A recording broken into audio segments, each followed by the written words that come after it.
Anyways, I know. All right. Well, what else here we got here? Hollywood. Handbooks. Hollywood. Yes. Hollywood, baby.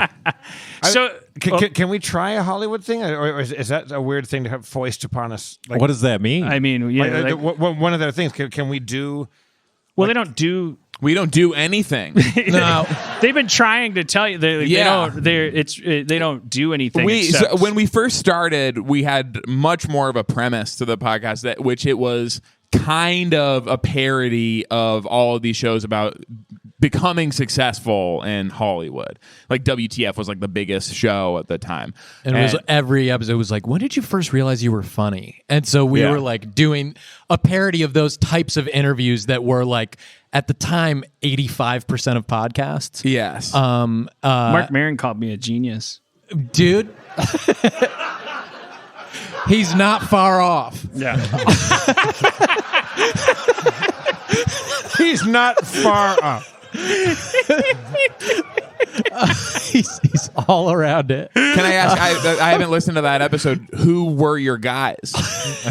Who were my guys? Yeah.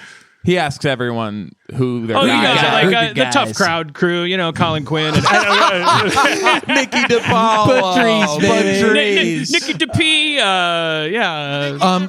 But we sort of ran out of stuff to do with that and stopped being interested in it. And podcasts became more broad too, so it wasn't as clear of like a one-to-one thing. And then the show became like more abstract, I guess, and also we started taking on much smaller targets, like other shows we were jealous of specifically for being more popular. Like we would invite someone on and then we would do their podcast to them and tell them we were doing it better. Like we had Paul F. Thompkins on and we were like, how about we Spontaneation you? And then we just like made him sit through our version of his podcast, basically. Yeah. Paul F. Tompkins doesn't follow me on Instagram, so I no longer follow him. Okay. Yikes. Take me through the moment when we realized that. We're like... It was fucking rough because I was going to like, for the 90th time in my Paul F. Tompkins Please Like Me career, I was about to comment on one of his Instagrams, just a totally safe fucking like, here's a bowl of fruit for the Hawaiian Easter Island fucking god that I perceive you as. Just reminding you I exist and I'm in your corner. And then it was like, you see that message that's like, there's some guidelines here in play, like where it's like, excuse me, sir. It's like sir. This user has put up some fucking boundaries, about like, but basically, people only. I think I did the same thing where it's, you have to follow me in order to comment. But wait, no, that doesn't make sense. Sometimes I think he disables comments. It's something like whatever it is. He froze me out, and I don't care anymore because I need to. He follows me. It's not about him. Yeah, I think he liked one of my posts right before I got here. I need to find my self-esteem, and that's nobody's problem but mine. It's like he's probably smelling the desperation on me, and like maybe. He and Mark Maron have a bit of a frosty past. He hears him call you a genius. Yeah. And that hurts his ego. Well, I'm positive Choose right now. Can we get word to Paul F. Tompkins that I'm positive Mark Maron hates me now as well? Just because, like, how would you not? Whoa. Just because I think, like, we have... That'll get Paul on board. Right. Do you have Paul's number in your phone? What's that? Do you have Paul's number in your phone? Yeah, but that's not fucking. You gotta call. No. Leave a voicemail. No, stop it. This is you've crossed a line and you're embarrassing me because this is a for real thing that I'm pretending is a joke and it's for real and you're embarrassing me. Can I tell you? I'm sure he didn't, but I think that Paul F. Tompkins subtweeted me because I think he follows me on Twitter, and he was like, "There's." I think. Listen to this guy. But I think. So when you follow someone, you can see their icon appear more often on your reactions and mentions and stuff. And he was like, there's some people that follow me that never interact with any of my posts and only like posts responding to me. And I'm like, I've done that like more than 200 times. And so I was certain, because like sometimes he just gets into it with people, and the people have really funny things to say, and they go on these long threads, and I'm like that. But like he kicks it off, but it's not like he's not making those jokes. He's just making his jokes. And so I don't know. But I'm pretty sure that was just straight up me he was talking to. This is him. That actually, and he, of course, was just an example of a person we'd done a podcast with.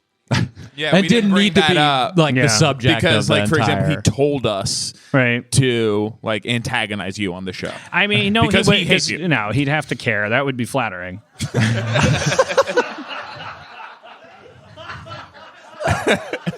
That would be amazing if he was like, give Dan Harmon a. That's what I want. I want to. We're ribbing each other. I want. Why did you reach out to him and bring him on the show? Because the whole point. We've brought him on the show The whole before. point is that it's like there's nothing I can do. I've done that. He doesn't. It part of what he doesn't like about me, if I may be so assumptive, if that's a word, is this It's what I'm damn doing close. right now? He doesn't want anywhere near this kind of relationship. Like I know how he feels. Like this guy that I'm doing right now, it's like what is that person saying other than like a million red flags about like oh, come be part of my shen paw, my fucking sticky negative energy, fucking like, no, tell me you like me because that's how I know I like myself. Like, no, grow up and be cool like Scott Aukerman and all of my Earwolf friends. And then maybe one day I'll come around when you're so fucking cool, you know, it's not until you don't the need day him that you anymore. stop wanting it, then I'll be like, hey, kid. And then I'll look and you'll throw me your jersey like Mean Joe Green in that Coca-Cola ad? yeah. The kid wanted the jersey really bad in that. Yeah. I think that's victim blaming now. Is what that would... That's it. Did the Pepsi Michael Jackson ad rip off the Coke Mean Joe Green thing when the Michael Jackson throws the hat to the kid that he ends up raping for 30 years? I'm Michael confused about Jackson that. had Right sex response. with children, so fucking deal. All right. Yeah. Some people are upset, I think, because they think Michael Jackson was innocent. I think that's what the people in the crowd are saying. I agree with you. I think he's guilty. I'm not taking a position either way, but we should talk about it for a while. Just as a fan of positive reactions, Yeah, come on. I We're like to getting just juice. collect positive reactions. Let's talk about him. Yeah, come on. And then let's move on to Attorney General William Barr. Let's talk about that for a while. Yeah. He fucks so many children. He did. He is fucking the children of Justice. the Constitution.